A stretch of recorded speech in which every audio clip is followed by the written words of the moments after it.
जय श्री राम मित्रों, आपका स्वागत है आपके YouTube चैनल सनातन भक्ति सागर पर।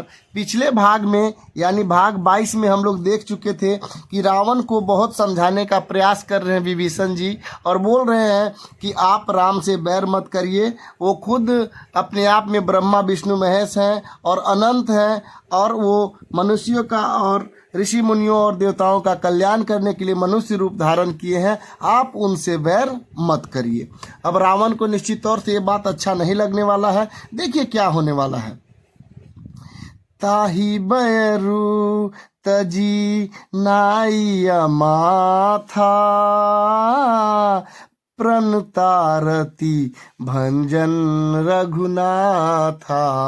देहुनाथ प्रभु कहूँ वैदेही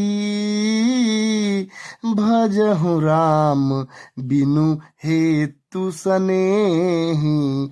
वो बोल रहे हैं कि वैर को त्याग कर मस्तक नवाइए। विभीषण जी रावण को कह रहे हैं कि वैर दुश्मनी को त्याग कर आप अपना सिर को नवाइए। वे रघुनाथ जी शरणागत का दुख नाश करने वाले हैं। हे नाथ, आप प्रभु सर्वेश्वर को जानकी जी को दे दीजिए। बिना ही कारण स्नेह करने वाले श्री राम जी को भजिए।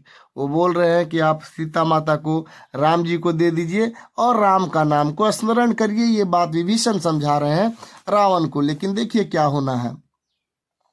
शरण गए प्रभु ताहु न त्यागा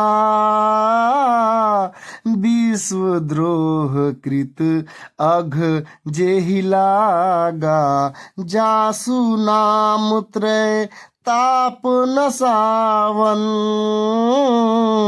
सोई प्रभु प्रगट समुझ जिय रावण। बोल रहे हैं कि जिसे संपूर्ण जगत से द्रोह करने का पाप लगा हो, शरण जाने पर प्रभु उसका भी त्याग नहीं करते हैं। जिसका नाम तीनों तापों का नाश करने वाला है, वे ही प्रभु भगवान मनुष्य रूप में प्रकट हुए हैं। हे रावण, हृदय से यह बात समझ लीजिए।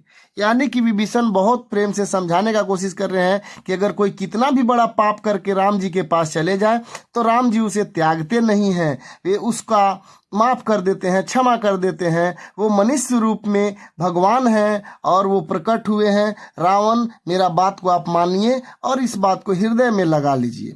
उसके बाद का दोहा है। बार बार पद लागऊं विनय कहरहूं 10 शीस परिहरिमान मोह मद भजहु कौशलाधीश। हे दशानन कह रहे, हे 10 शीस, यानी कि रावण के 10 सिर थे, इसलिए उनको 10 शीस भी कहा जाता है। मैं बार बार आपके चरणों को लगता हूँ, प्रणाम करता हूँ और विनती करता हूँ। और मैं आपसे विनती कर रहा हूँ कि मोह और मद को त्याग दीजिए। अब आप कौशलपति श्री राम जी का नाम का भजन करिए। ऐसा बोल रहे हैं विभीषण जी रावण को। उसके बाद बोल रहे हैं, मुनि पुलस्ती निज शिष्य सन कही पठई यह बात तुरत सो मैं प्रभु सन कही पाई सुरासु सु अवसरुतात। मुनि पुलस्त जी अपने शिष्य के हाथ यह बात कहला भेजी है कि हे तात, सुंदर अवसर पाकर मैंने तुरंत ही वह बात प्रभु आपसे कह दी। वो बोल रहे हैं कि मुनि पुलस्त ने मुझे कहा था, मुनि पुलस्त ने अपने शिष्य के हाथ यह बात कहलाकर भेजा है, इसीलिए मैं तुरंत ही आपको यह बात कह रहा हूँ। उसके बाद का चौपाई देखिए क्या होने वाला है। माल्यवंत अति सचिव सयाना तासु बचन सुनी अति सुख माना। तात अनुज तो नीति विभूषण सोरधर हूँ जो कहत विभीषण। माल्यवान नाम का एक बहुत ही बुद्धिमान मंत्री था। उसने भी विभीषण के बात को सुनकर उसको अच्छा माना, सुख माना और कहा कि हे तात, आपके छोटे भाई नीति विभूषण मतलब नीति के ज्ञाता हैं और उनका बात आप मान लीजिए। अर्थात विभीषण से जो कह रहे हैं उसको अपने हृदय में धारण कर लीजिए और विभीषण जी का बात को मान लीजिए। उनका एक और मंत्री था, सलाहकार था, वो भी ये बात बोलता है। उसके बाद का चौपाई है। रिपु उत्करस कहत 60 दो दूरी न करहु यहाँ है को। माल्यवंत गृह गयउ बहोरी, कहई विभीषण पुरी कर जोरी। अर्थात बोल रहे हैं रावण जो है वो बोलता है, रावण कहता है कि ये दोनों मूर्ख महिमा बखान रहे हैं। रावण बोलता है कि ये दोनों मूर्ख शत्रु की महिमा का बखान कर रहे हैं, यहाँ कोई है, इन्हें दूर करो। तब माल्यवान तो घर को लौट जाता है और विभीषण हाथ जोड़कर फिर कहने लगता है। अब जाहिर सी बात है कि रावण को ये बात अच्छा लगेगा नहीं, क्योंकि वो बहुत अहंकारी और घमंडी और शक्तिशाली तो था ही, लेकिन वो घमंडी था और अहंकारी था, इसके वजह से उसे कोई भी अच्छा बात पसंद नहीं पाता था जो उसके लायक बोलते थे।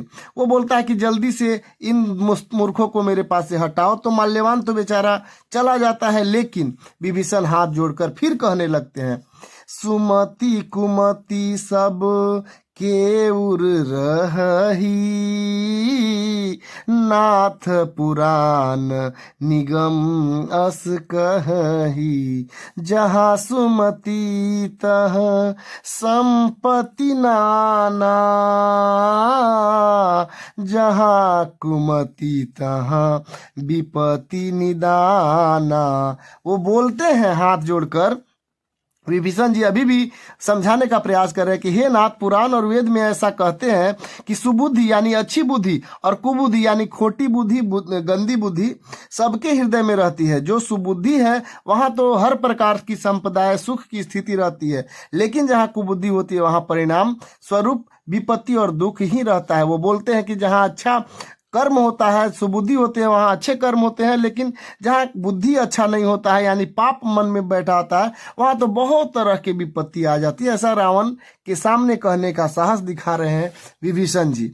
उसके बाद कह रहा है, अगला चौपाई है, तो उर कुमति बसी विपरीता, हित अनहित मानहु रिपु प्रीता। काल राति निशिचर कुल केरी,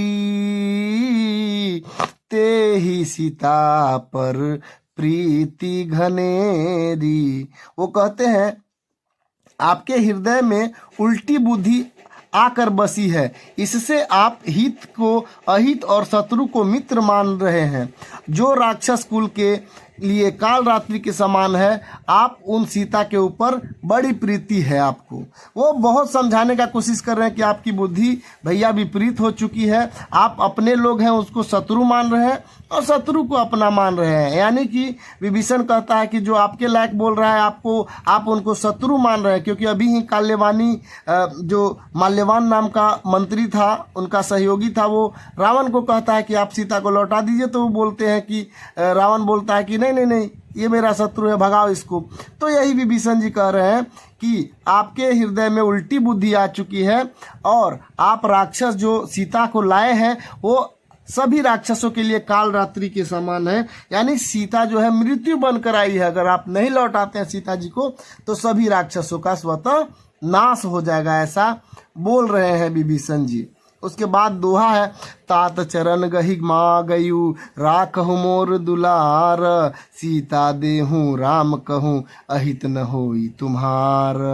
वो बोलते हैं, हे तात, मैं चरण पकड़कर आपसे भीख मांगता हूँ, विनती करता हूँ कि आप मेरा दुलार रखिए, मुझ बालक के आग्रह को स्नेह पूर्वक स्वीकार कर लीजिए, श्री राम जी को सीता जी लौटा दीजिए, जिससे आपका अहित न हो। वो कह रहे हैं कि आप लौटा दीजिए और आपका कोई अहित नहीं होगा। बहुत समझाने का यहाँ प्रयास पूरे मन से और पूरे शक्ति से कर रहे हैं विभीषण जी, लेकिन देखिए परिणाम क्या होने वाला है। बुध पुराण श्रुति समत बानी, कही विभीषण नीति बखानी, सुनत दशानन उठारी साई, खल तो ही निकट मृत्यु अब आई। विभीषण ने पंडित पुराण और वेदांत समस्त का अनुमोदन करते हुए वाणी से नीति का बखान कर कहा, लेकिन उसे सुनते ही रावण क्रोधित हो उठा और बोला, अरे दुष्ट, अब तुम्हारी मृत्यु निकट आ गई है। मतलब रावण को उसका बात बिल्कुल पसंद नहीं आ रहा था। उसके बाद कह रहा है क्या, देखिएगा। जियसी सदा सठ मोर जियावा,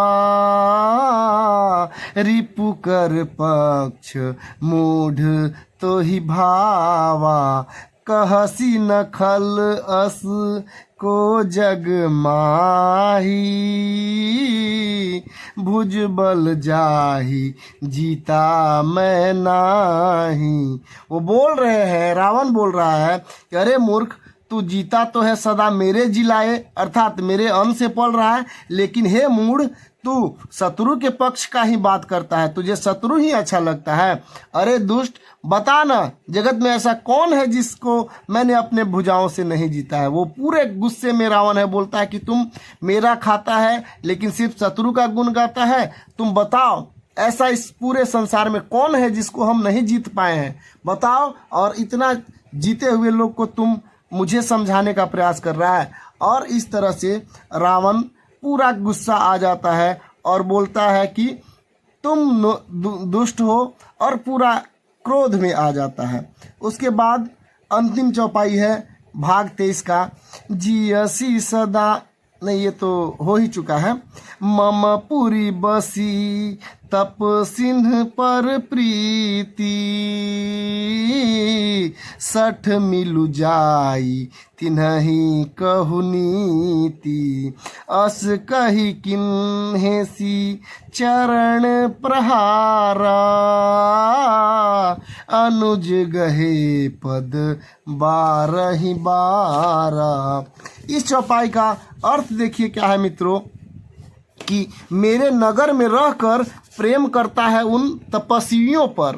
रावण पूरा क्रोध में आ जाता है, बोलता है कि मेरे नगर में रहता है और उन तपस्वियों यानी जो राम है उसका तुम उनसे प्रेम करता है। मूर्ख, उन्हीं से जाकर मिल। उन्होंने नीति की बात ऐसा कहकर रावण को लात मारता है। रावण लात मारता है, परंतु छोटा भाई विभीषण मारने पर भी बार बार उसके चरण ही पकड़े रहा है।